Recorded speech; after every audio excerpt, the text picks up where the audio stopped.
Hello. Hey, sir, can you hear me?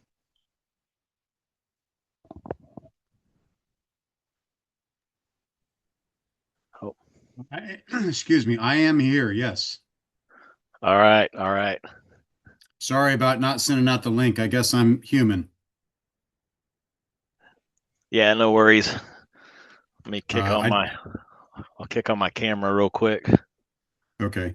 Yeah, I sent it out as a new announcement just now, so hopefully a few people will react to that. Yeah, no, that would be great. All right, there we are. Very good. Excellent. Nice. My wife was over here helping me get because my Zoom wasn't working, and I was like, I forgot my password. And anyway, Well, I we just, couldn't. Uh, I opened up the wrong Zoom because I do a lot of Zooms, and I was going, "Why isn't anyone there?" And then I saw your message. And I said, "Uh-oh, I didn't put out the link." So then I re-put out the link and then re-went in and then went into the right one. And I was going like, "Uh-oh, I hope someone didn't try to get in here and think I wasn't there." But you couldn't have without the link. Although it's the same link as the first one. I should probably make that clear. oh, They're okay, they're okay. usually all the same link. You can just click on it again. Uh, but that's how I set it up. But occasionally I do a different link if it's going to be on a different day or I messed something up because about when was it? It's a few years ago now. It was about 4 years ago. My brother passed away, Oh, and well. he passed away like the day before I was going to do one of these things, and of course I totally forgot about it because I was focused on other things. And then I remembered the next day, and I said, "Sorry, guys." Oh, So. yeah. That was forgiven, thank goodness. That was an excusable offense. No, that is But it, what's that? oh, oh no, it was just glitching for a minute. I was just gonna say we've been doing. I was actually down at Fort Sill. I went down there for the warrant officer advanced course, and then with the government Hmm? shutdown, they tried to keep us down there as long as possible. But anyway, they had to cut it, and now we're doing it virtually, and so that's turned into a thing. And so I figured this would be a lot easier, but it's yeah, you know how the army is, and Yeah, they're nothing, make nothing easy. If there's a way to make it more difficult, they'll find a way. yeah. I told my wife I was like, because she went down there with me because I'm trying to actually get. I'd like to get stationed down there. But you know how the army is with that. It's the marketplace is open, but it's not in the cards right this minute. So I was like, hey, come down and check out Oklahoma, see if you like it. And I was like, oh, I'll hit Mr. Andrew up and see if I can say hey while we're down there. And we were down there for such a short time, and then we had to. And it was on again, off again. Hey, you guys are going home. You're not going home. You're going home. And then finally they were like, hey, y'all got to go home. And so we had to hustle it back here. When were you at Sill? So I was there. We were there late September to the early October.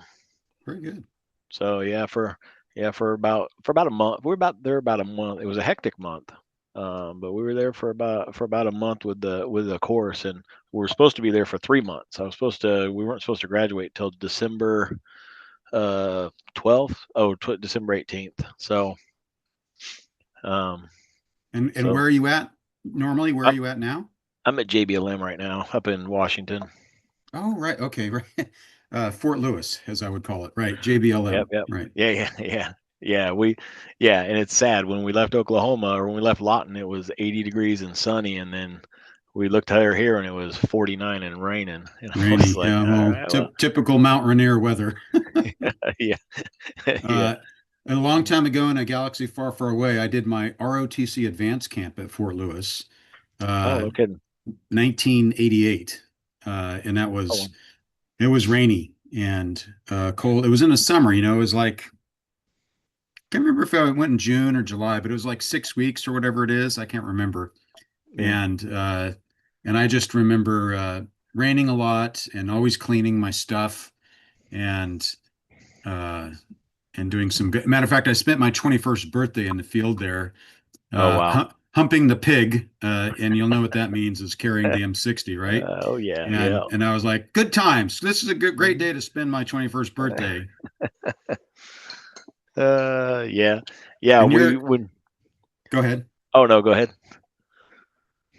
No, I was just going to say you're a chief warrant officer.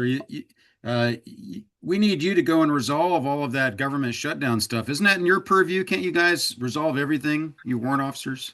Yeah. Yeah, that would be nice. Trust us, there was 12 of us in that room trying to resolve resolve the government shutdown.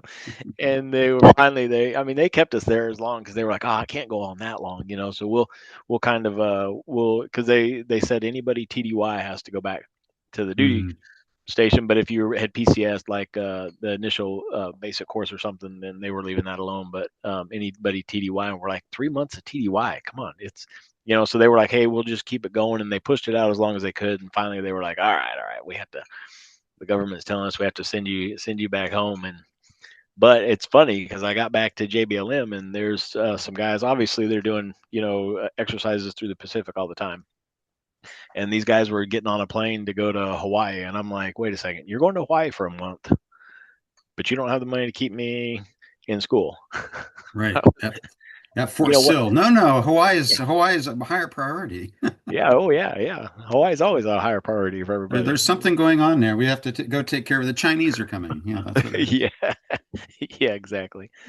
Yeah, so yeah, it's been an eventful month, but at least we were able to get up to the university, and we went to Well, the good. yeah.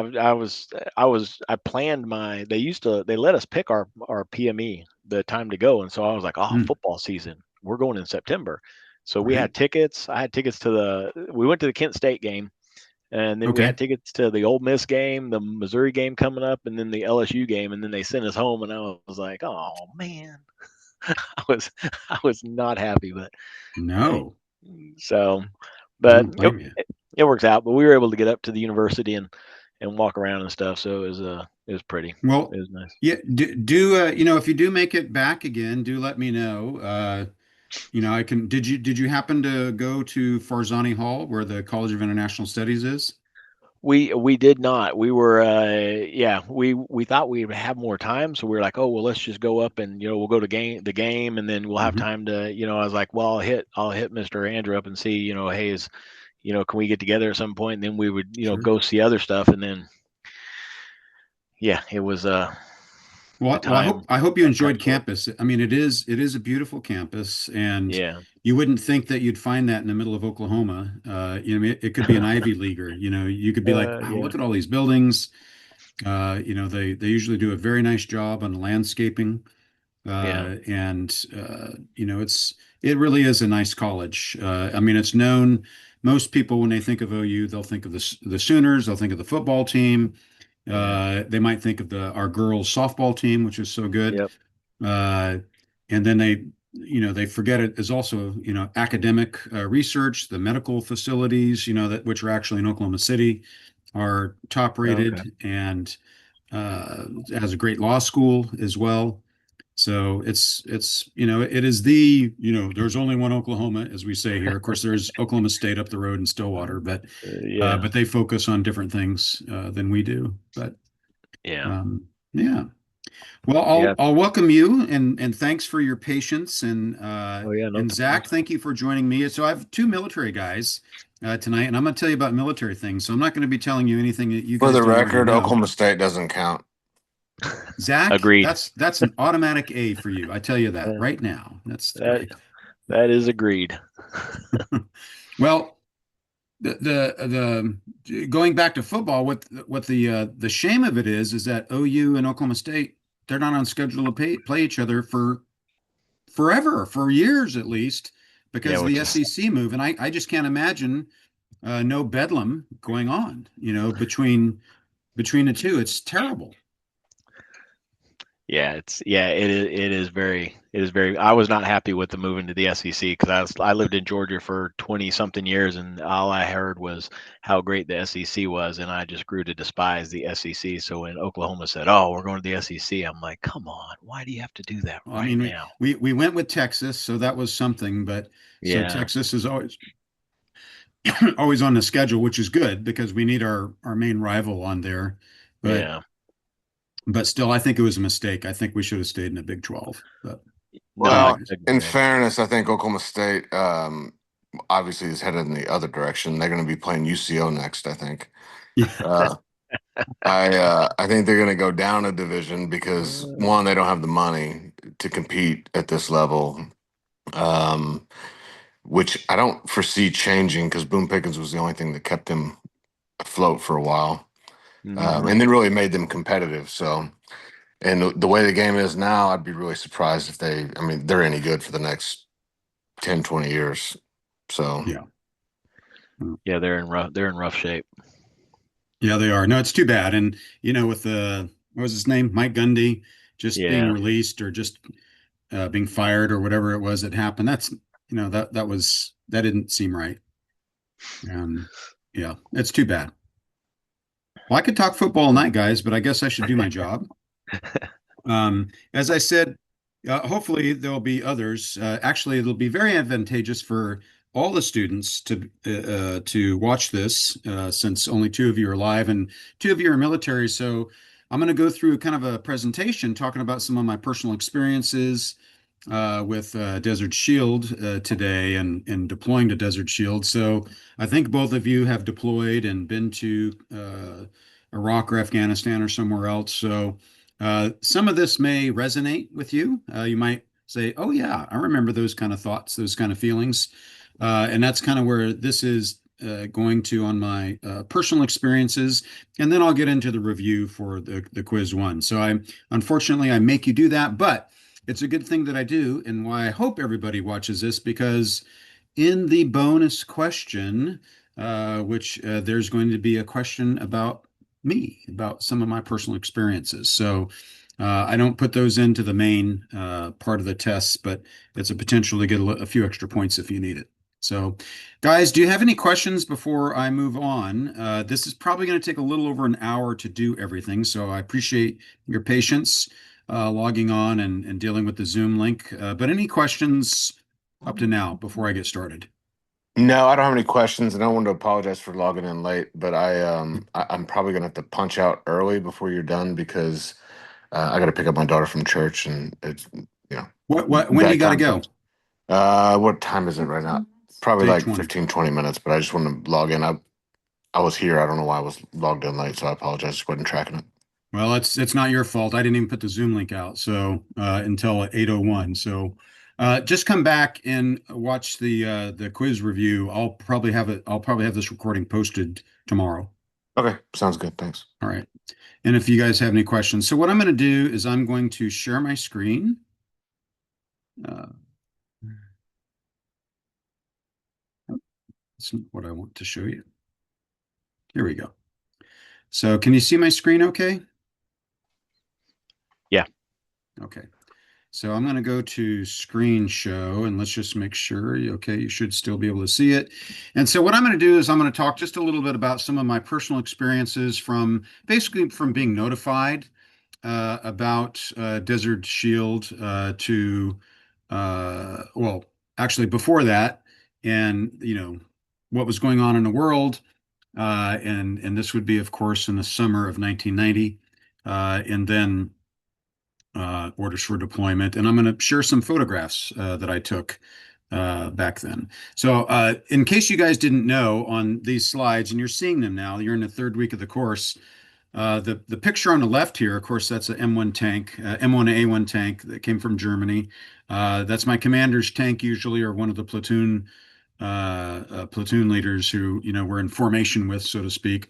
And they were always my favorite target when I had a chance to snap pictures with my old Pentax camera, and they actually turned out pretty good. I never had a telephoto lens. And of course, the diagram on the right is kind of the overall scheme of maneuver for ground forces for Desert Storm. So this is what I'm going to talk about, some of my personal experiences, part one. I have three parts to it. So in Zoom number 3, I'll talk about part 2. In Zoom number 4, I'll talk about part 3 of that. So I'll talk about kind of the initial invasion of Kuwait, notification of the 7th Corps deployment. I was part of 7th Corps out of Germany.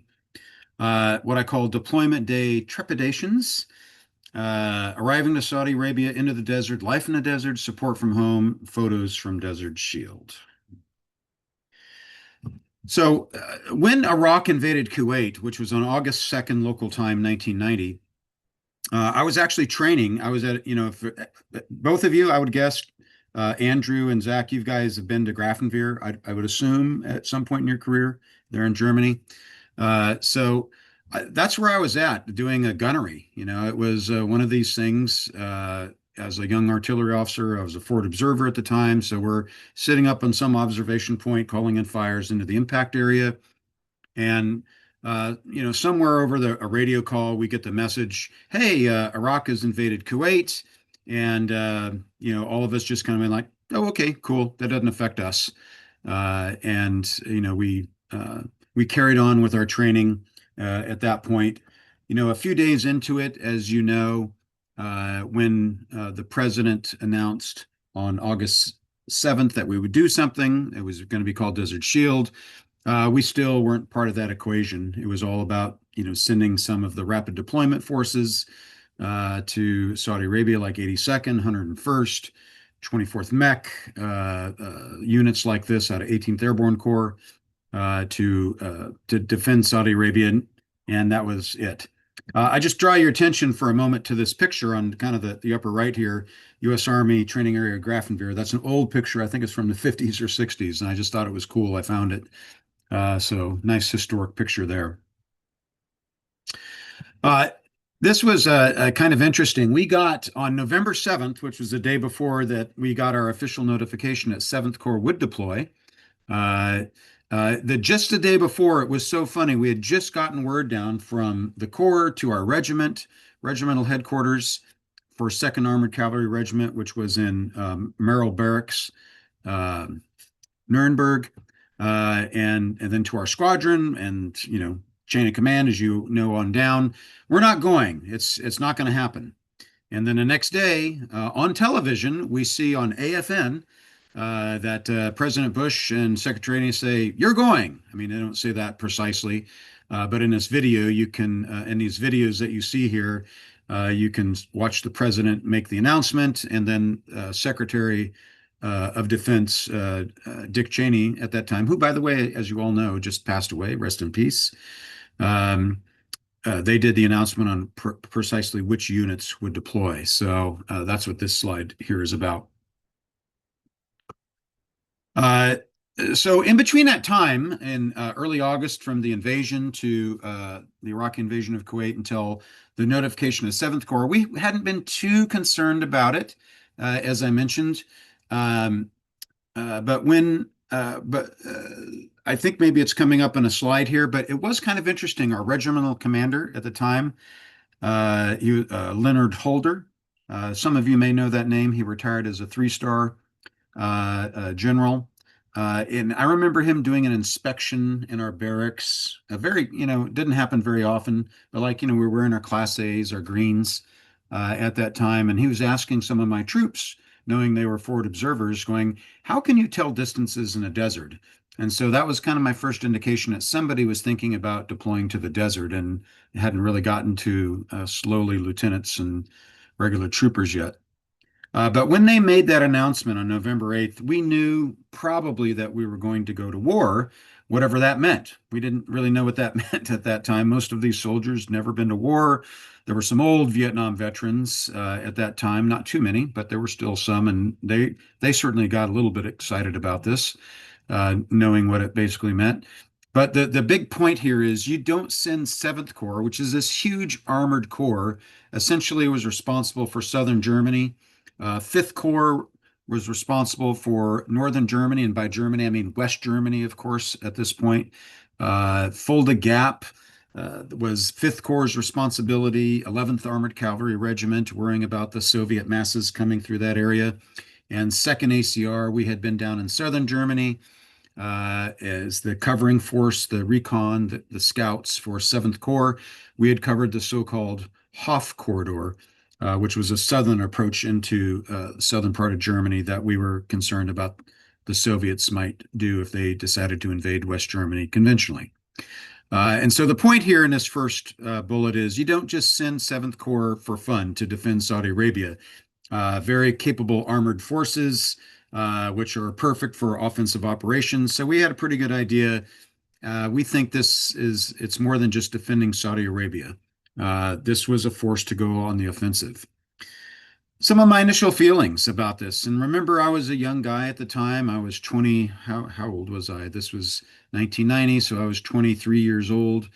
Young lieutenant. I was a bit nervous. I didn't think that I'd be going to war so quickly. We were going to Germany. Nothing's going on there. My first assignment. And so we were concerned about it. We might be going to war against a battle-hardened Iraqi army that had just come off of 8 years of fighting the Iranians. They knew how to conduct combined arms operations, which we did also to a degree, but never in large formations, never all at once. Training areas like Hohenfels or Grafenwehr, but not at very large formations. They also knew how to fight in a chemical environment. And of course, it's their home. They knew the desert. These are some of the thoughts. I call this my trepidations, and you guys might get a chuckle out of this. So when we got the notification on November 8th, and it was on December 7th, 1990, that we left Germany, flew from Nuremberg, refueled in Rome, and went down to Dahran, showed up in the middle of the night. But so we flew on an interesting date, which was December 7th, of course, a very infamous date, as FDR would say, a day that will live in infamy, December 7th, 1941. Well, I flew on December 7th, which was a little bit of an omen. And worst of all, we flew on Hawaiian Airlines. And I just had this feeling, boy, this is a bad omen to be going on December 7th on Hawaiian Airlines to Saudi Arabia to a potential war. So I thought about that. We arrived into the desert of Saudi Arabia. We actually flew into Dahran in the middle of the night. We only had our personal weapons with us on board the airplane, so our M16s, etc., small arms were with us. No ammo, of course. Loaded into school buses in the middle of the night, or what I thought looked like school buses driven by Saudi drivers, and then drove what seemed like hours in the middle of the desert somewhere to the so-called Drop In. That's what they called it. But it was this forward assembly area that our forward parties, our advanced parties had gone to get ready for us, and had been used by other forces that had been coming into theater before they went out to their tactical assembly areas later on. We stayed there for a couple weeks, no more than that. Certainly we were gone by Christmas, December 25th. And we worked on individual training skills at that time until our equipment arrived. Our equipment arrived, and it did so later on, a couple weeks after we physically got there at the port of Al Jubail. I think there's a map coming up, which we can show you those locations. Oh, a little bit about life in the desert, and the part of the desert that we were in, which was kind of southwest of Kuwait. That's where we were originally, south of Kuwait. It was the desert was called the Abdibdaba Desert. Seemingly a lifeless desert. It was a bit gravelly, a little bit, or firm sand, no problem for our armored vehicles in that case. Basically, no terrain features, kind of flat, featureless terrain. The maps they gave us, they were you may as well just give us a grid board with grids on it because it didn't really help us out that much. We'd been used to being in Germany, where you had these beautiful 1 to 50,000 maps showing the terrain just perfectly, and you could orient very well. Out there, it was pretty difficult to maneuver around, certainly away from main roads. There was some life in the desert. I've actually thought about writing a book about some of these experiences. I've actually written some memoirs, but actually like publishing a book, and I think the name of the book would be called Flies, Lots of Flies, kind of like a play on Neo in the Matrix, where he wants guns, lots of guns. So there were lots of flies, dung beetles, sand vipers, scorpions, white rats, camel spiders, all of it lived with us there in the desert. This is a bit crude. I apologize, especially to the ladies out there.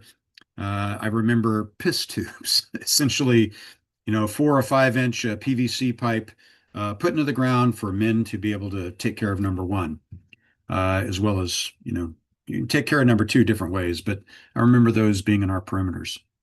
Our Christmas presents to each other. Well, we didn't get a lot of stuff from home just yet. We were starting to get mail, but we gave each other haircuts and shaved all of our heads and all of our hair off of our faces. That was our Christmas present to each other, my troops and I. But we did get support from home. Mail was very important. This is before email. Phone banks weren't really set up yet. They were going to be set up about a few weeks after we got there, in certain locations. One thing I remember in particular that improved my morale and that of my crew was mom and dad would ship homemade chocolate cookies to us in a tin. And one of my troops, Specialist Jones, to this day, he wished my parents had adopted him because he said, my parents never sent me cookies. You'll see in some of the pictures in our locations, we put up anti-terrorist berms where we set up out in the desert, certainly during Desert Shield, right? This is all during Desert Shield time frame. And there was this rumor and or intelligence concern that there was this guy named Jamal the Jordanian running around in either a white or a blue little Nissan pickup truck who was going to try and blow us up. So we were ready for that. Some random thoughts. We would get GPS. Everybody uses GPS now. You can't even get to the supermarket now without it. But no one had even heard of it before then. We were the first to get it. And this was in 1990. As far as I knew, maybe some special operations unit had it before then. But we would get this, and it really made a difference to being able to maneuver in a desert. The Iraqis pretty much stayed close to roads that they knew, even their Republican Guard units, later on during Desert Storm. So we were with these GPSs. We were concerned about how many satellites you had. 6 were better. You needed at least 3 to triangulate your position. And the receivers were very kind of big, bulky, very army type things, not like in your nice route selection in your phone nowadays, but it was really a game changer for us.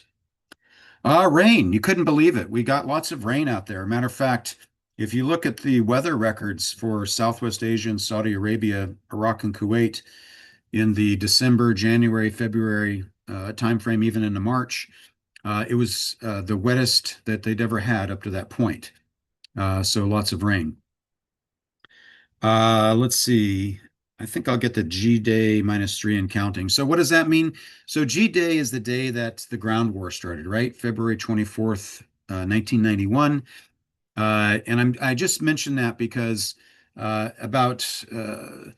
air war started on the 17th of January local time. And then, eventually we knew that there was going to be some sort of ground offensive, but the day kept changing. It'd be like, okay, you're at G -10. G -5, G -3, and then G -3 hold. So we stayed at G -3 for like a week, and that can mess with your mind a little bit. New weapons, or vehicles, I should say. So the tanks, I think we kept the M1A ones, but our Bradleys, we had what were they? M2A1s or something like this, the initial cavalry type of Bradley fighting vehicle, but then we got the M2A2s, which were actually the infantry version, but our scout guys fielded them while we were there in the desert. I'm looking at the bullet point here that shows the major equipment for the 2nd Armored Cavalry Regiment. We had the older M109, A2, A3 howitzers, the 155 millimeters. Paladins weren't out yet, or at least they weren't out broadly in the Army yet. Fire sport team vehicles, basically an M113 with a improved tow vehicle head on it for your laser mortars. Our Air Force, we had our own Air Force in the 2nd ACR, and that was 4th Squadron, which was our air squadron, and their lethal element were Cobras, AH-1 Cobras. Let me go up to the point before that. It was truly a TV war. It was really the first live TV war. Vietnam is remembered as the first TV war because people would watch it in the evening news during Vietnam, but it wasn't live. It was, recorded footage that had been taken by correspondents in Vietnam. Now you had CNN was around at this time, had been around for about 10 years or so, and live coverage from Baghdad, right? When the air war started, for instance, and even showing Tomahawk missiles going into buildings or, making turns in the city of Baghdad. It was amazing. I didn't see that. I saw that later. We were well trained and professional, but we were not battle tested, except for a few of us that were, some of our seniors who had been young soldiers or young officers in Vietnam. Most of us had not been battle tested. And just a year before, remember, it was in December 1989, Operation Just Cause, the invasion of Panama. Those were mainly light units that fought in that engagement. So it wasn't any of ours, guys. Oh, I mentioned this point here at the bottom here. It really is. I'd assume both of you who are here live have been in a desert. It's really hard to tell distance with a pair of binos or your Mark I eyeball. Is that building 1 kilometer away? Is it 10 kilometers? It's really tough to tell distance, without a laser or something like that. So that was something that we had to get used to.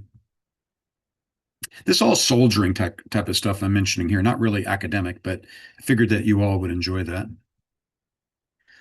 Let's see. I think is the last one before I start to go to graphics and pictures. Some random thoughts, mental state at that time. Killing other human beings. I always saw. This is not a natural or welcome act. It's why are we here? These are, I think, normal thoughts for any soldier who is new, who's green to the field. So those are thoughts that were going through our heads. But I mentioned before, point number 2 here.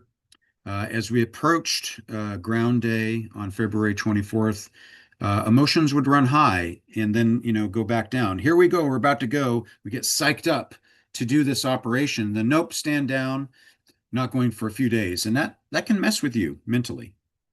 At the end of the day, though, we justify our actions by the thought it's either them or us. And we're going to do the best we can to make sure that it's not us that gets killed. Well, I put this little note here, Ben's dream. Ben was one of my fellow officers. He was in Howitzer Battery, actually, of this squadron, and I was a fire support officer attached to a cavalry troop, Bravo B troop. But Ben was a support platoon leader, and he was one of my best friends. And he came up to me before the war started, and he said, "Hey, Rob, I had a dream last night that we were in battle in the war, and a T-72 blew you away." And I said, "Well, thanks a lot. I appreciate that. That makes me feel good." All right, so let's just take a look at this map here for a second, where I've circled here in the middle, where you see the circle. This is where we were at for Desert Shield, south of the Wadi Al Batin area. If you know that terrain or you've heard of it at all, and then you can kind of see the Abdibdaba kind of going vertical there from north to south. That was that area in general there, south of Kuwait. That's where we were at for our tactical assembly area after we arrived and got our vehicles and before we shifted closer to the border and way out west. So you can see that here now on this map here a little bit. If you can see my cursor, you can see where Dahran is here, kind of in the center right, near Bahrain. This is where we flew into. And you go north on that road, Al Jubail, that's where we actually picked up our armored vehicles. You keep going to the west from there, you can see 18th Airborne Corps Tactical Assembly Area, a little further northwest, 7th Corps Tactical Assembly Area. And this is all, this area south of Kuwait and Iraq. And if you go further to the northwest, you can see 7th Corps FAA Forward Assembly Area. This will be our final positions before we would conduct our ground operation into Iraq. And then these little circles with these slanted lines going from top right to lower left, Charlie, Echo, Alpha, Bravo, Delta. These are all logistical areas that have been set up for months once Desert Shield started. And the main ones that we dealt with were Alpha when we were initially there, and then Echo just before combat operations. Yeah, and so this is going to be just another showing a little bit more detail, you can see the second ACR there. We had our own little tactical assembly area there. It's called Seminole, along with other units, part of 7th Corps, 1st Armored, 3rd Armored, 1st UK, 1st Cav out to the west there, would eventually become part of 7th Corps as well. They were chopped to us. Okay, so let me just pause there for a moment. I'll even stop sharing because now I have some pictures to go through. But any questions? Does this ring true to you, Andrew or Zach? Any similar experiences?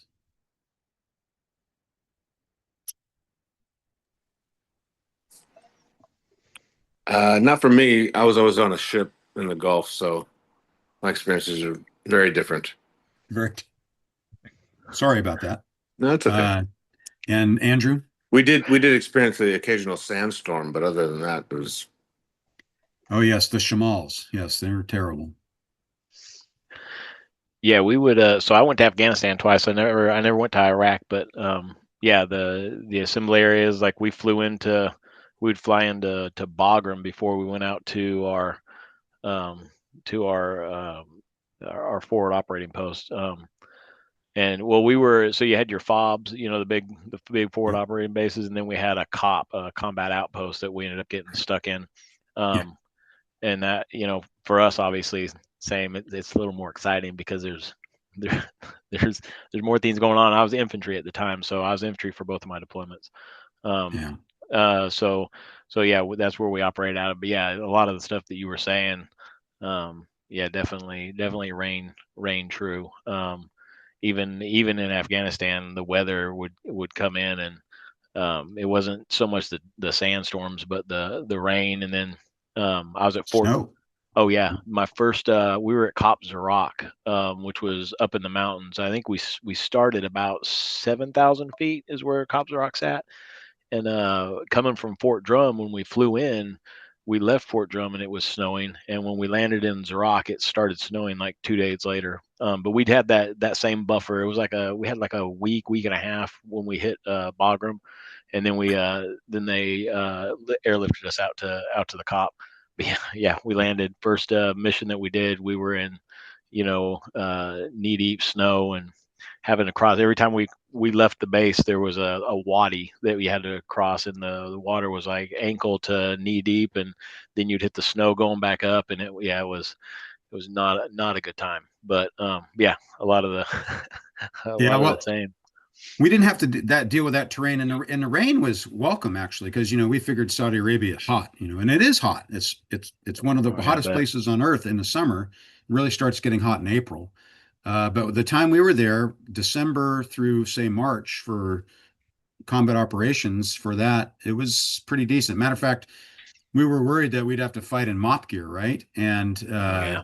And in February, we were quite happy to put the mop gear on because it was cold. So we were like, throw it on, man.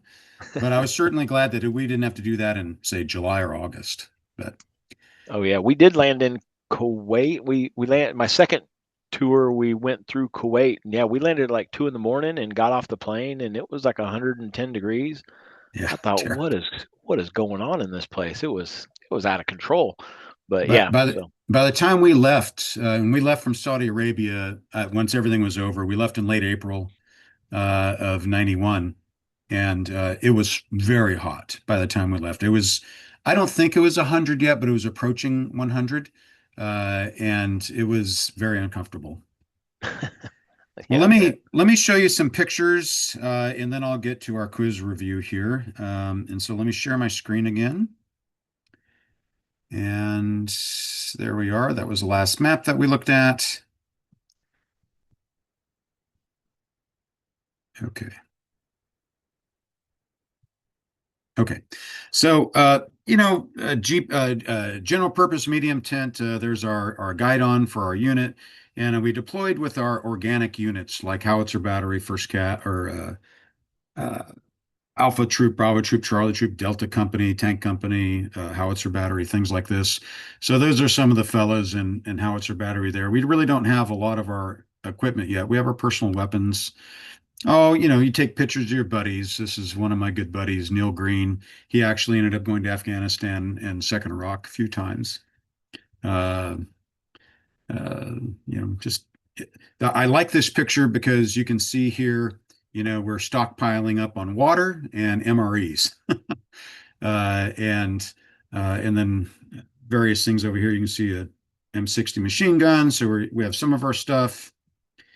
I took a picture of my bunk just for fun, so people could see kind of what we were doing when we were first there. A roll of maps that were really worthless for that matter, but we had them. My Walkman, do you recognize the old Walkman there?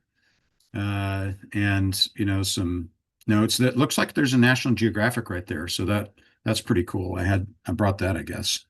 Some mail. And that's my camera case cover right there, by the way. Uh, so this is Desert Shield, and we're in this And Mr. first Andrews, I'm area sorry. kind I'm of. sorry to interrupt you. I'm gonna have to step out, but thank you so much for meeting with us tonight, and I'll catch up on the replay. So thank you again. Yeah, I no worries, apologize. Zach. I understand. Thank you for letting me know. Thank you. Good luck. Yes, sir. So here we have, those aren't really running water sinks. They look like they are, but I guess if they're hooked up to a hose, they would be. But in our first area, this is, I believe, where we're at the so-called dew drop in, or the first area that we landed at um, when we first left Dahran. And I guess we're getting our vehicles at this point too. But little cleanup areas there. You can see, we're in our PT clothes. That's not me, but make sure you wear your mask everywhere you go. And that was a threat, right, for chemical weapons. Oh, these are well, excuse my language. These are the shitters, right? These are where we go number two, often, or even number one in this cantonment area. Oh, and over here to the left, these are showers with those white things on top. Those are like tanks, to put water. So that during the day they got warm and you nice have a nice hot shower at the end of the day, but in the morning they were cold. That's a close up on them. Someone obviously had built this stuff before we got there. So we got there, as I said, December 7th, December 8th, and we'd had troops there since August. So these probably got built, in the weeks and months before we got there, rotating troops through here. Oh, and that's exactly what you think that is. We're burning our poop, and from those those half barrel things there. I got to stir some myself as well. That was fun. Oh, there's your hero there, young Butterbar. You can see him there. I used to wear glasses, and damn, I was a good-looking guy and had no gray hair at one point. I like to show this. This picture actually is later on. I think this is actually after the war is over, but I throw it in here. It's kind of an idea for people to get, we actually did do our own laundry out there, but, it's a reminder there's no washing machines, no dryers. You have that little tub there and maybe some soap if you're lucky, and 5-gallon can of water, and kind of wash your clothes the best you can and hang them out. So this was the type of vehicle that I was in. That's a fire support team vehicle. They don't have these anymore. They're mounted on Bradleys now, the fire support team vehicles. But you can see that's an M113 type chassis. And then this kind of hammerhead thing here, you might recognize it, Andrew. This was used by mech infantry a lot in Germany at one point. This was an improved tow vehicle. So that used to launch a tow missile out of there, or could. And the idea, of course, is to be in a defilade and just have the hammerhead pop up and you could launch against a Soviet tank coming across the Fulda Gap or whatever.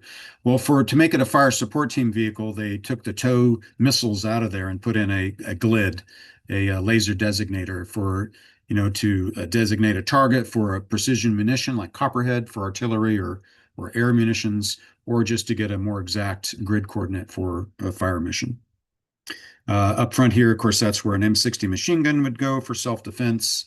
You could also mount the laser up here if this thing wasn't working, which was half the bloody time. Oh, and that fellow there, that's Specialist Jones. That's the guy who wanted my parents to adopt him because of the chocolate chip cookies. Um, this is my commander's tank. And of course, these are pre being painted, right? These are coming from Germany and woodland colors. And so they often got my attention, the commander's crew, my captain at that point, and I took a lot of pictures of his tank and crew because I was always next to him. I like this picture. That's actually the moon, believe it or not. And this is one of the tents that the Saudis gave us. It was not one of ours, but it was kind of a nicely built tent that I liked. Used it when we could. I always felt it was funny to put woodland camouflage stuff up in the desert because I thought it made us more easier targets to see. But at a distance, I guess sometimes it just looked like maybe some rocks or something. I don't know. Radar deflecting, I guess, too. Now there's my commander's tank. Has been all nice and painted, desert colors. This is a good example. I'm actually outside the berm, I think, here. Probably walked 100 meters away to go number 2 or something. This is, we're not in a cantonment area anymore, but this is this berm that we built up around our positions when we were out there. If we were going to be anywhere for any amount of time, we did this as kind of an anti-terrorist berm, or at least make it more difficult for someone to just drive up in a pickup truck and try to blow us up. So my vehicle's been painted now, and these are our B bags, the duffel bags, and they're hanging on the side. Didn't have enough room. This is one of the great things you find out when you go to war. You have all this crap that you take with you, and you realize what's really important when what isn't.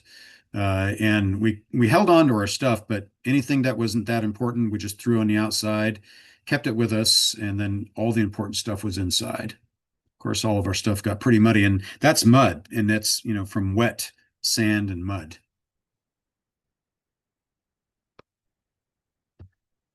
Nice little view of the back. It's in maintenance status right now. It's hard to tell, but the hammerhead here has got this little jack right here holding it up. It's being looked at. And then, Andrew, here's a pop quiz for you. Do you recognize what this is, what my cursor is going over? It's where we kept our one launcher of this. Yeah, that AT4. AT4, very well done. Yeah, Swedish made, I think, right? I And believe so, yeah. that was our one that we got. And we never used it in combat. We used it afterwards at a training range, but that was all right. Yep, working on the hammerhead. I took this picture because it was always breaking down, never really worked the entire time. Another picture of the vehicle underneath the camo net.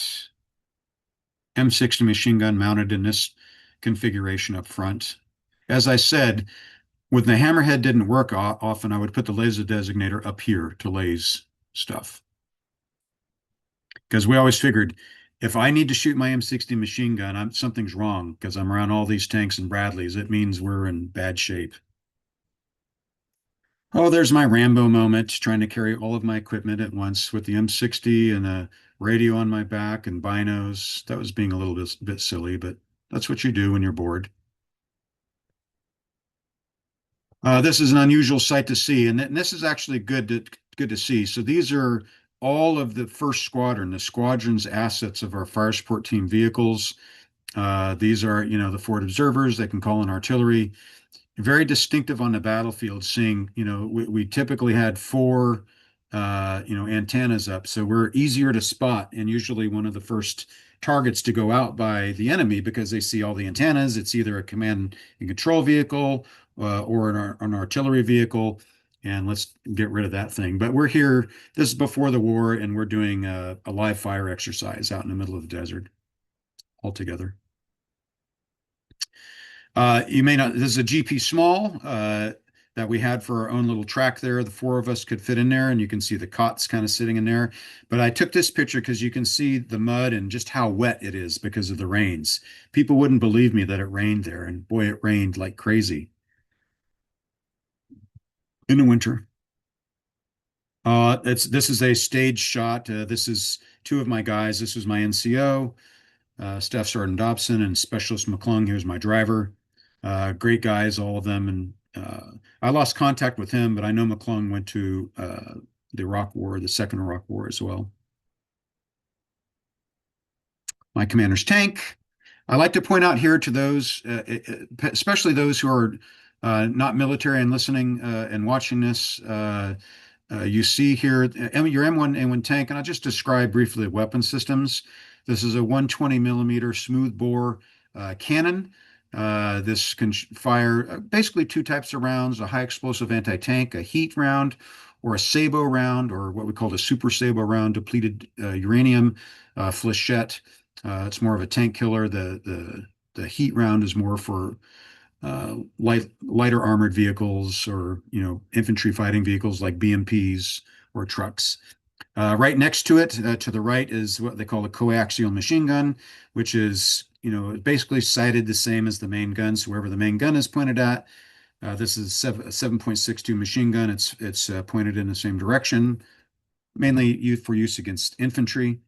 Up top, you got one of the best weapons ever. This is the M2 Browning machine gun, 50 caliber, uh, light armored vehicles, and I guess not troops technically, but it would be used against troops. And this is your M240 kind of air defense, or getting light infantry away from you type of weapon.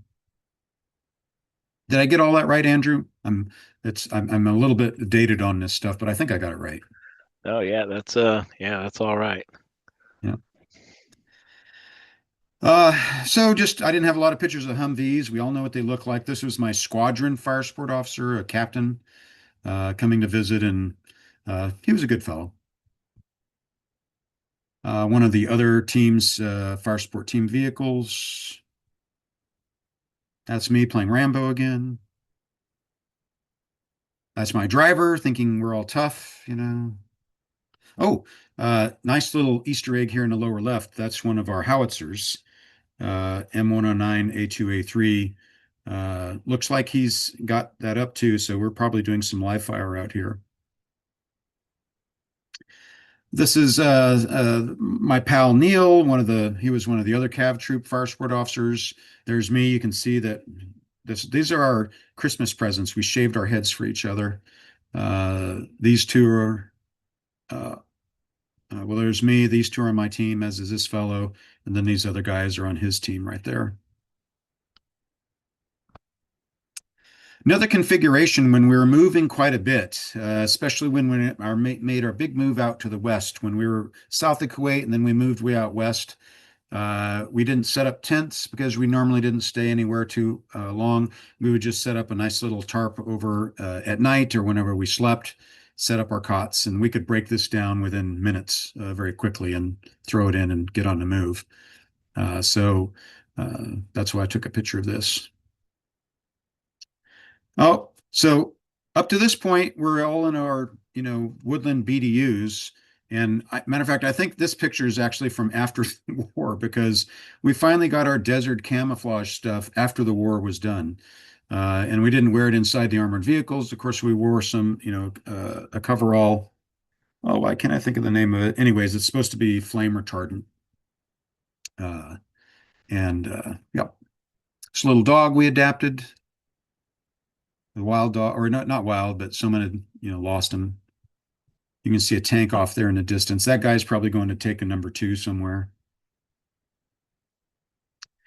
I love this picture. This is how we heated up our rations. You have a 700 Fahrenheit heater on the end of a M1 tank, basically a jet engine. So you'd stick, if anything you wanted to heat up, and it'd take about 30 seconds, and you have a nice meal ready for you. And soldiers are clever, right? They can invent stuff. This is the top of an ammo can, so you'd put that there, hook it into the grate as for your little pedestal to put your stuff on to heat. I'm sure that's what the taxpayer had in mind when they developed this tank, to make it an expensive heater.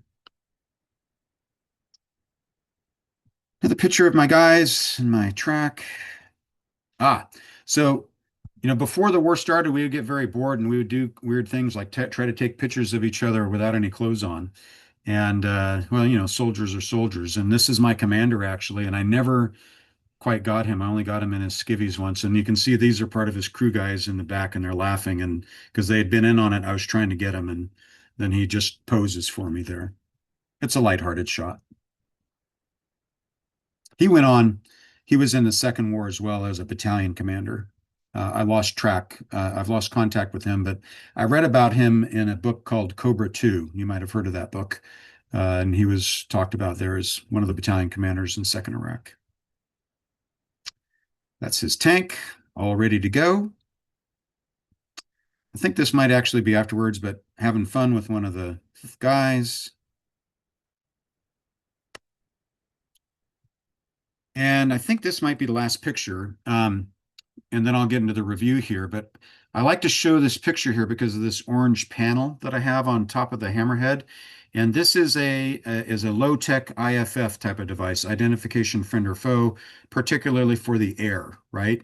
So A-10s and Apaches and Cobras, hopefully please don't fire on this. And we didn't put this out till the very end, till the ground war started. Uh, and, the markings on the side, these were coalition markings, the inverted V. And that's to show, IFF low tech for, Allied forces not to shoot on us.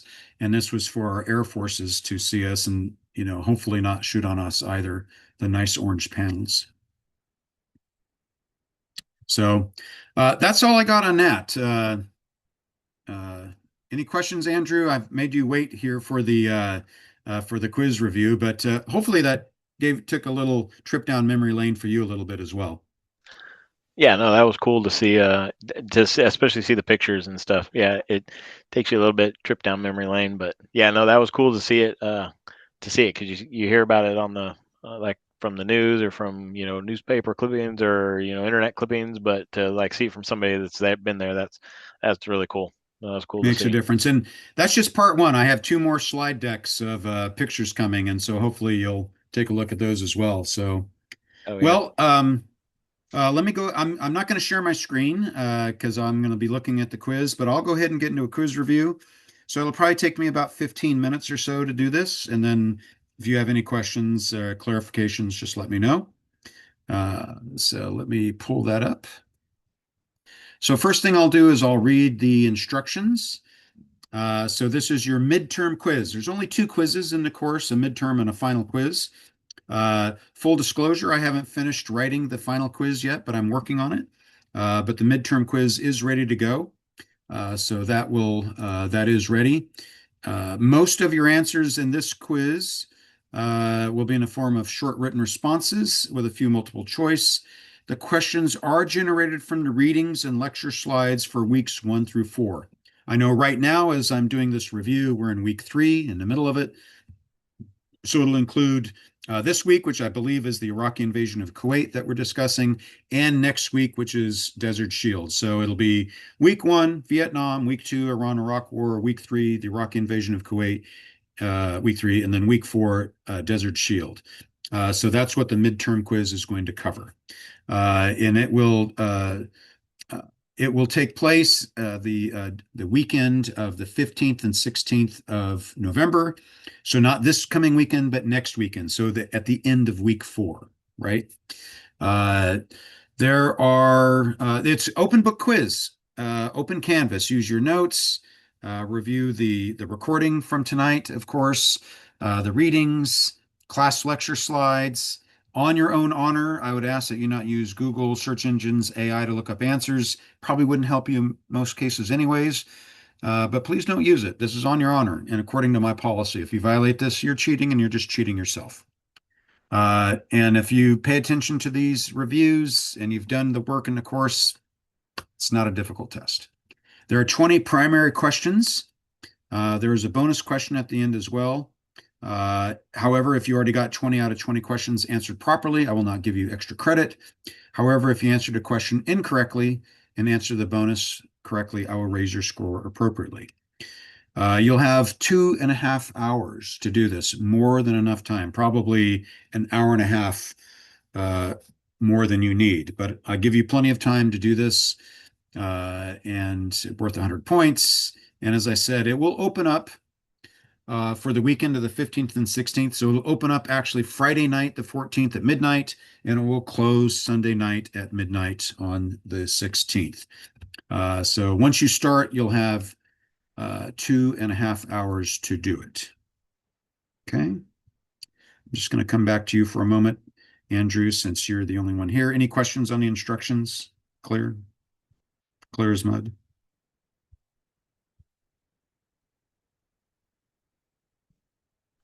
I can't. Yeah. Oh, there you go. Sorry, my mute was messed up. No, it's good. Okay. Similar All to right. all the other exams. Yeah, I know you've taken some of my other classes, so this Yeah. is Rob Andrew DNA, so you should be used to it by now. Yep. Okay, so let's go to the questions, and how I'm going to do the review is kind of like how I've done it before, is I'm going to tell you the question number, how many points it's worth, and what type of question it is in terms of, short essay, multiple choice, true, false, whatever, and then the topic. So question number one, worth 5 points. By the way, before I go there, let me tell you about the quiz as a whole. Questions 1 through 5 are going to be about week 1, about Vietnam. Questions 6 through 10 are going to be about the Iran-Iraq War. Questions 11 through 15 are going to be about the Iraqi invasion of Kuwait. And you guessed it right. Questions 16 through 20 are going to be about Operation Desert Shield. There'll be a slight little bit about Storm in there, but you'll have seen it in the reading and or the slides. And then there is the bonus, of course. All right, so back to it. Question number 1 is worth 5 points. It's basically a short answer, but this question is going to be about those relevant lessons learned from the American experience in Vietnam. And I want you to list at least 5 relevant lessons learned in terms of political, military, and domestic foreign policy issues for the United States. Obviously, at a kind of a strategic level, but also, those lessons learned that that I talked about in the lecture in week 1, and certainly anything that you culled or picked up from the the documentary on Netflix. Question 2 is worth 10 points. And it is also going to be a short answer. Let me just look at it here for a moment. Probably a short paragraph is in order here, especially since it's worth 10 points. And this is going to be about, it's also about the Vietnam War, of course. I'm just going to go ahead and read it for you so you can hear what I have to say. So the Vietnam War did not take place in a vacuum of world events, right? Other things were going on in the world. It took place during the Cold War between the two main antagonists, of course, the United States and the Soviet Union. What was that Cold War mindset? What does that mean? Why is that relevant to the Vietnam War? How would you characterize the mentality between the two superpowers, how they approached each other in the world with their ideologies and policies and different types of government and economy? I'll go ahead and read that again. So question number 2 worth 10 points, probably a paragraph is warranted. And the question is, the Vietnam War did not take place in a vacuum of world events. It took place during the Cold War between the two main antagonists, the United States and the Soviet Union. What was the Cold War mindset? What does that mean, even? How would you characterize the mentality between the two superpowers and how they approached each other in the world with their ideologies and policies, different types of government and economy?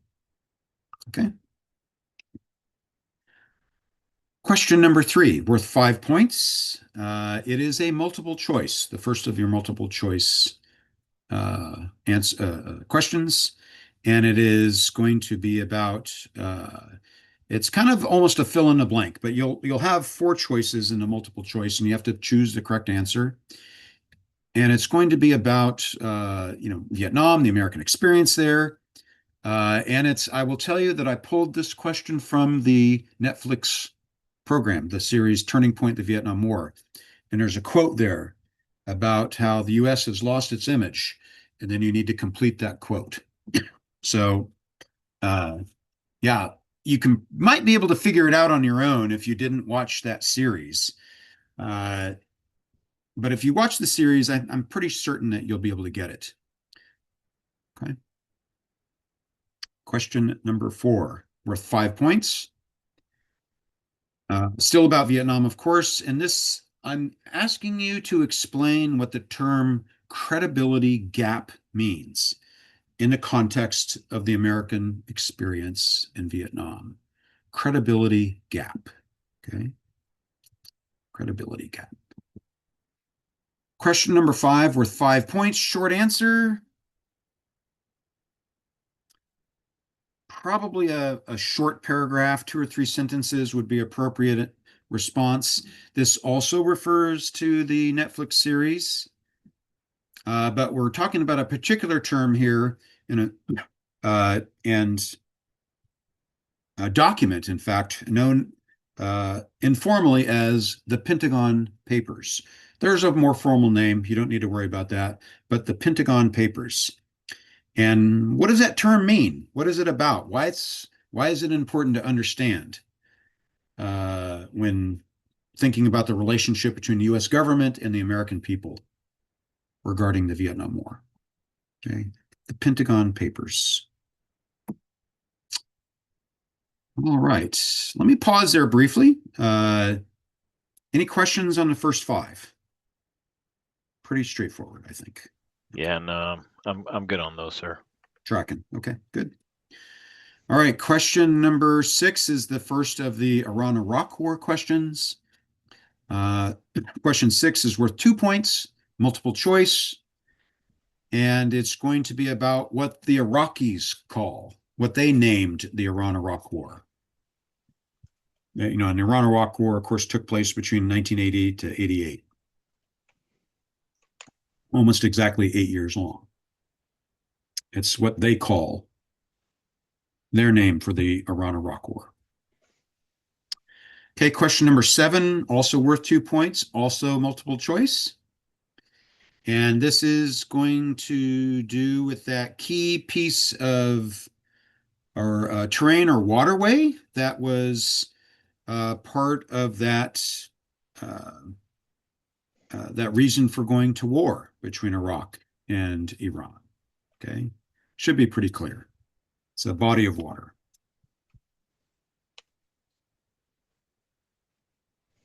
Okay, question number 8, worth 10 points. Probably that means it's a short answer here. Yeah, this is going to be a question, probably a short paragraph is called for here. This is about U.S. assistance to Iraq in its war against Iran. And so what I want you to do is talk a little bit about why the U.S. assisted Iraq, particularly near the end of the war in 87 and 88. This is, a great time if you haven't reviewed the Francona readings and from Iraq from Ally to Adversary by Rick Francona. And in your answer, you should describe what kind of assistance was provided and how it helped Iraq end the war in its favor. Okay, 10 points. Question number 9. Short answer worth 5 points. And this is kind of like a little laundry list. I want you to name at least 5 major consequences of the Iran-Iraq War. Definitely found it in the reading and certainly in the lecture slides. Most of the answers to this quiz you can find in the lecture slides. Not all of them, but most of them.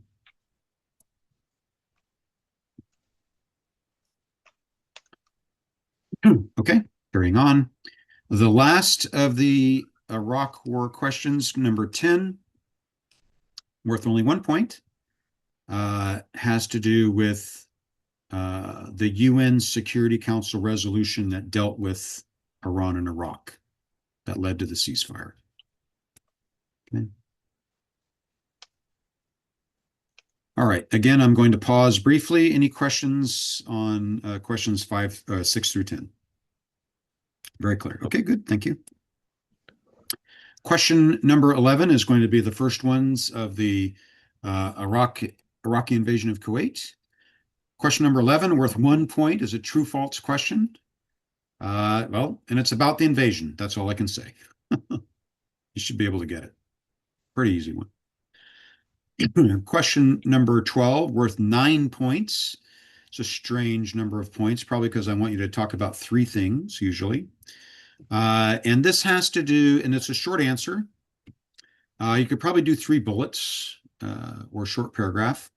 But there have been several explanations or justifications for Iraq's invasion of Kuwait in 1990. So I want you to describe and discuss in some detail at least three of them. You could bulletize them or do a short paragraph, but talk a little bit about, what were Iraq's justifications or their explanations for why they invaded Kuwait? Okay, question number 13, worth 5 points. This is where I'm a little mean to you, not too bad, but there's a 13A and a 13B, both a short answer. And 13A is going to be about that infamous, perhaps, meeting between the then U.S. ambassador to Iraq, April Glaspie. She met with Saddam Hussein in late July 1990, just before the invasion. And, I want you to explain in some detail why that meeting might be considered controversial. Personally, I think it's a little unfair, but I think it's well worth keeping in mind. There was a little smoke there, so to speak. 13B is related to this idea. So the then Assistant Secretary of State for Near Eastern Affairs, that's from the Department of State, John Kelly, not the Marine Corps general who was chief of staff to Trump 1.0. This fellow said to the press just a few days, or what was it? Did he say to the press just a few days before the Iraqi invasion of Kuwait? And how might that have factored into Saddam's decision making? So these two questions are related to each other. It's definitely worth considering when you think about this in a historical context. Okay. Question number 14, 5 points, multiple choice. It's going to be about the question is going to be about the types of Iraqi units that led the invasion into Kuwait. Okay, I think that's all I'm going to give you on that. What type? Okay. Question number 15, which is the last of the Iraqi invasion of Kuwait questions, worth 5 points. And probably a short answer, 2 or 3 sentences. The question is going to be about the initial views of the Bush administration. Of course, that's George H.W. Bush, Bush 41, in the immediate wake of the Iraqi invasion, like that day or the next day. So what were their initial views? And then what were they most concerned about as a result of the invasion? In concert with the UK's then Prime Minister Margaret Thatcher, what was it that those two administrations were most concerned about? Okay, again, I'm going to just come back to you here. Andrew, any questions on those 5? Are we good? All right. Last leg of the quiz review here. Question 16, worth 5 points, short answer. I'm afraid this is 5 short answers, but it's kind of like the 5 W's, right? Who, what, where, when, why. And that's how I want you to describe Operation Desert Shield in very broad, brief strokes. What was it? Who did it involve? What was it? Where did it occur? What dates, when, and why? Right? So broad strokes, what Operation Desert Shield was in terms of the 5 W's. Question number 17, worth 5 points, is a multiple choice question. And this is going to have to do with the UN Security Council resolutions dealing with Iraq or concerning Iraq and Kuwait and Operation Desert Shield. Okay. Desert Shield. I suppose you could add Desert Storm in there as well, but these 2 resolutions came out before Desert Storm began. Okay. Question 18 worth 7 points. It's an odd number of points. Okay. And well, actually, I just talked about it tonight a little bit here. So probably, 2 or 3 sentence response is called for here. Question number 18. And the question is, what's the big deal about the announcement of U.S. 7th Corps being deployed from Germany to Saudi Arabia? You should discuss in some detail on such issues as its importance militarily, what kinds of U.S. Army units, etc. Okay, why was it a big deal for 7th Corps to be deployed? Okay, question number 19, worth 2 points, multiple choice. And this has to do with broad numbers of troops from all services that deployed to Saudi Arabia for Shield and Storm. Okay. And I might mention that there are differing numbers depending on the source. Definitely use my numbers. Okay. Question number 20. Worth 6 points, short answer. And this question is about actually the Carter Doctrine. That would be a reference to Jimmy Carter, who was president in the late 70s, and discuss in some detail, a couple sentences, 2 or 3 sentences probably, what it was, why it was important to defend Saudi Arabia from Iraq, from potential Iraqi aggression, invasion. Okay. Bonus question. Let me see. There's two bonus questions. Each one is worth a potential of 5 points. And the only thing I'm going to say is that those questions are about part one of my personal experiences that I just talked about earlier in this Zoom. So be sure to listen to that to prepare yourself for the bonus questions. All right.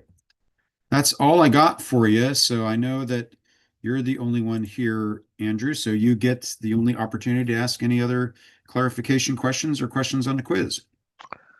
I think it's good. It's pretty straightforward, sir.